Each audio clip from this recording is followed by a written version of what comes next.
Friends, कैसे हो आप। हम पढ़ रहे हैं चैप्टर नेचुरल रिसोर्सेज। आज हम देखेंगे बायो जियोकेमिकल साइकिल्स क्या होते हैं।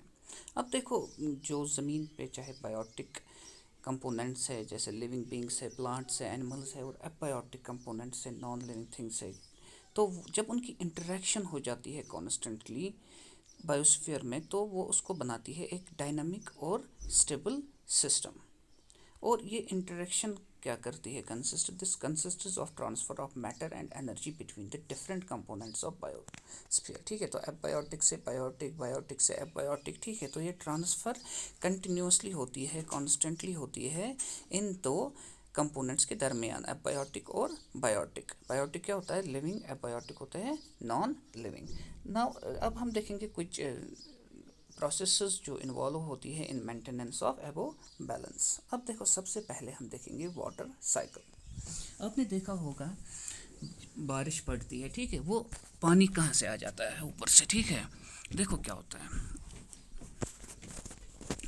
हमें पता है वाटर जो है वो इवापोरेट करता है कहाँ से, वाटर बॉडीज से। मिसाल के तौर पर रिवर एक है, तो यहाँ से इवापोरेट करेगा, ऊपर की तरफ जाएगा, और फिर कंडेंसेशन एक प्रोसेस है जिससे ये कन्वर्ट हो जाता है रेन में। ठीक है, तो ये वाटर वेपर जब कंडेंस होता है तो ये किस में कन्वर्ट होता है, यही रेन में होता है। तो कहने का मतलब है, जब वाटर बॉडी से इवापोरेट होता है वाटर ऊपर की तरफ, वही वाटर फिर नीचे ज़मीन पे गिरता है। मगर हम नहीं देखते हैं कभी भी, चाहे समंदर हो, ओशंस हो, ये क्या हो जाते हैं, ये ड्राई अप कभी नहीं होते, यानी कि ये कंटिन्यूअस प्रोसेस चलती रहती है। तो ये सारी प्रोसेस जिसमें वाटर वेपर जो है वो इवापोरेट होता है और फिर ज़मीन पे गिरता है as a in the form of rain. ठीक है, and later flows back into the sea. फिर जब ये ज़मीन पे गिरता है, ये फिर वापस समंदर में चला जाता है, किसके थ्रू, रिवर्स के थ्रू। तो इसे हम कहते हैं वाटर साइकिल। ठीक है, तो वाटर बॉडी से ऊपर जाना, फिर ऊपर से नीचे आना, फिर नीचे से वापस सीज में जाना, सीज से वापस फिर से ऊपर जाना in the form of water vapours. ये सब क्या है, इस सब प्रोसेस को हम कहते हैं वाटर साइकिल। लेकिन ये जो वाटर साइकिल है ये आसान नहीं है जिससे जैसे हम कह रहे हैं। तो ऑल ऑफ द वाटर, ये जो सारा वाटर जो लैंड पे गिरता है in the form of rain या snow, does not immediately flow back into the sea. तो ये जल सीधे समंदर में नहीं जाता है, तो इसका जो कुछ वो ग्राउंड में चला जाता है, किसके थ्रू, सॉइल के थ्रू, और बन जाता है एक underground reservoir of fresh water. तो फिर सम ऑफ दिस अंडरग्राउंड वाटर जो है वो ज़मीन पे अपनी जगह निकालता है। ठीक है, तो इसी सॉइल के थ्रू अपनी जगह ऊपर in the form of springs निकालता है, और we bring it to the surface. या कभी कभी हम क्या करते हैं, ट्यूब वेल्स या वेल्स, या हम वेल खोदते हैं या हम ट्यूब वेल्स खोदते हैं। ठीक है, तो उसके थ्रू हम इस फ्रेश वाटर को ऊपर लाते हैं। और वाटर जो है वो टेरेस्ट्रियल एनिमल्स, यानी कि जो ज़मीन पे रहते हैं एनिमल्स, वो यूज़ करते हैं, और प्लांट्स जो ज़मीन पे रहते हैं, किसके लिए, फॉर डिफरेंट लाइफ प्रोसेसेस।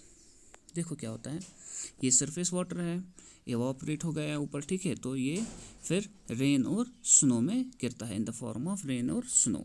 तो फिर जब प्लांट्स ट्रांसफायर करते हैं, ट्रांसपायरेशन। ठीक है, जब प्लांट्स में लॉस ऑफ वाटर होता है तो उसे ट्रांसपायरेशन कहते हैं, ये भी वाटर ऊपर की तरफ जाता है।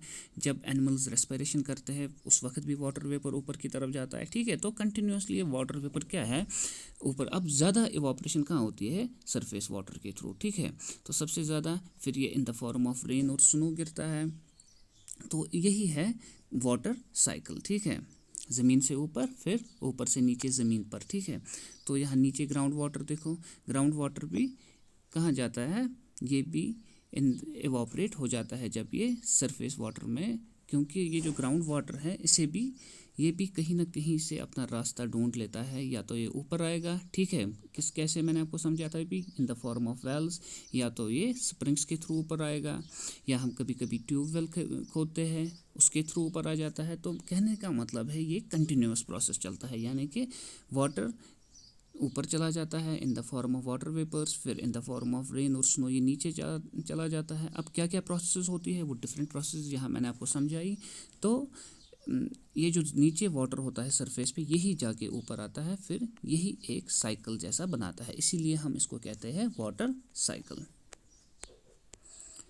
तो हम और एक एस्पेक्ट देखेंगे इसका, what happens to water during water cycle. अब क्या होता है इस वाटर को वाटर साइकिल के दौरान, तो वाटर जो है वो कैपेबल है dissolving large number of substance. आपने कभी देखा होगा गिलास ऑफ वाटर है, उसमें हम नमक डालते हैं तो वो क्या हो जाता है, डिजॉल्व। तो वाटर कैपेबल है डिजॉल्व करने के लिए ये सब substances. As water flows through और over rocks containing soluble minerals.